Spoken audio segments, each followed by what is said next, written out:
kababalaghan. Marami niyan dito sa Rizal. Ngunit, totoo nga ba ito? Eh ikaw, naniniwala ka ba dito? Halina't samahan niyo kami sa aming dokumentaryo.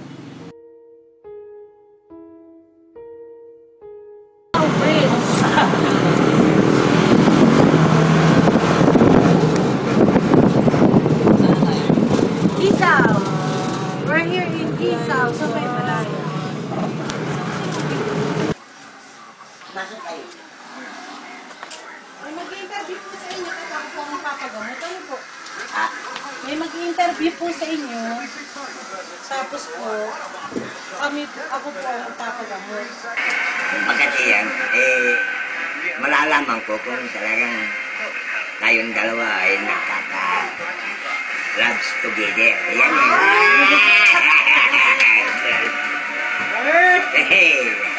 Pati po nga birthday niya. birthday niya, ano? Flames. Sabi niya. Pagka ganun po, gawin niyo po ako na ano. Kung sabihin niyo ako manggula, hindi po. Kasi, ano bang inabutan niyo sa, attendant? Attendant mo? Ako po ay tapos sa pagkaguro. Ako po ay teacher. Teacher. December kayo. Bait. Mapagkakatiwalaan. Pero kung minsan naluloko rin. Di po ba? Bait kasi, yung kabaitan mo, kung minsan sinisingitan ka ng hindi maganda dahil mayaman ka, ngayon sinisingitan ka. Pero ang asawa mo, may ano na gano'n. Mapagkakamalang ka kayang dalaga. Nako. Kataglo. Nako. Mukha lang po akong dalaga pero di na po ako dalaga. Problemado ka raw lagi. Number 1 sa financial ka, problemado. Gusto ko pong tulungan nanay ko. May binabala ka raw na matutupad. Magka-abroad. May binabala ka. Nanay ko kasi na-stroke.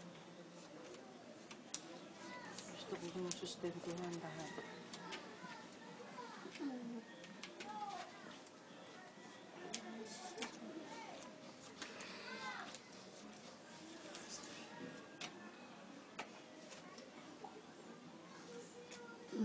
Problema ka raw, hindi mo problema. Ay, totoo po. Pag may nagproblema sa akin, Daing ang anong problem. totoo po yun.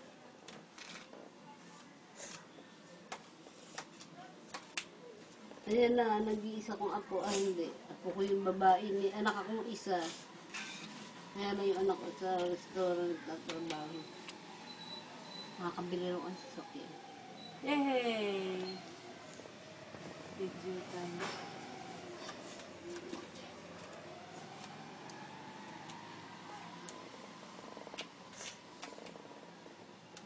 Ano ka raw na magdadala ng swerte sa buhay mo?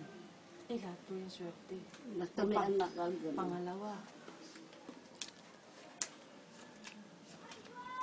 Sabi mo, naparahat rin ako ni Alice Eli. Okay lang po yun. Kayo po talaga sadya namin. Solve ka raw sa problem. Kailan kaya yun? Meron ka raw problem na solve. Meron ka raw mag-budget mo pera. Wow! Naku! Swerte mo po. Businessman. Swerte ng babae mo. May kaso nagugutan din siya bibig. Kuripot nga talaga. Hindi. Kuripot talaga. Matiis yung nalata. Madali yayaman niya kasi ano sa pera eh. Pero hindi naman siya madami. Sa pera lang siya kuripot. Ano?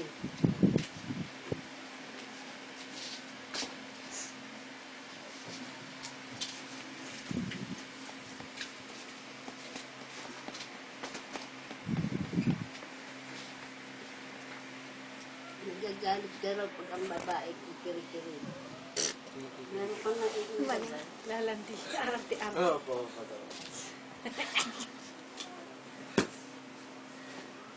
i-edit na lang yung video. Ayun, ano. Kasi may pagkamasaya na ng mga bigo, ayaw niya sa mga babae ng galaw-gaw. Makara. May pera ka rin padating, hindi mo inasahan. Yes. O yan ha, may perang pagdating yan. Uy, blow out mo kami. Blow out po.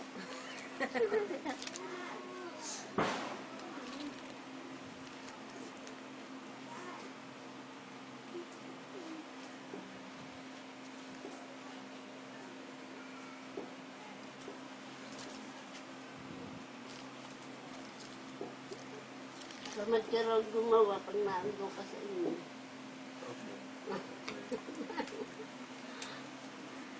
Kung gusto mo rin kakain. Ayaw mo Ebidensya. gagawa. Ebidensya po, matangay ka sa katawan.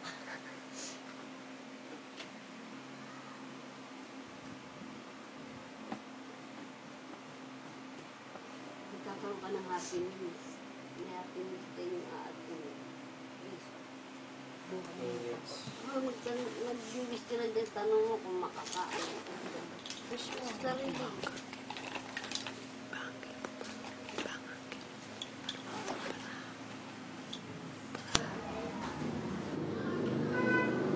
Tutungo naman tayo sa isang pampublikong sementeryo dito sa probinsya ng Rizal upang interviewin ang isa sa mga caretaker o mga namamahala. Magandang hapon po kayo, Kuya. Ilang taon na nga po ba na kayo nakatira dito sa cemetery?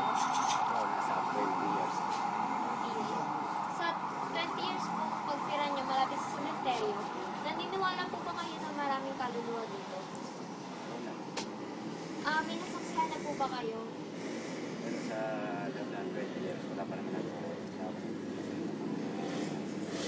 Sa tingin niyo po, pagka nakakita po kayo ng ganito, ano po yung mararamdaman niyo? unang-una, pag nakakita ka na ganun, sabi ng iba ay pinakalap ko, kikilabutan ka, balay ko mo, ganun. Okay po. Ano po sa tingin niyo yung gagawin niyo pag nakakita kayo? Unang-una, mag-abdasal ka sa Panginoon para sila ay lumayo. Okay po. Salamat po. Magandang hapon po. Pwede po ba kayong matanong? Ano pong pangalan niyo? Ilang taon na po kayo nakatira malapit dito sa cemetery? 18. Naniniwala po ba kayo na maraming kaluluwa sa cemeteryo? Meron naman, marami talaga. Ano po yung nasaksihan yung kababalaghan dito sa Na ano yung mismong ano ng may puloy na kawan at may mga ano ng mga sampagita, mga sari-sari. Ano pong ginagawa niyo kapag nakakita kayo ng ganito? Binabaliwala ko lang.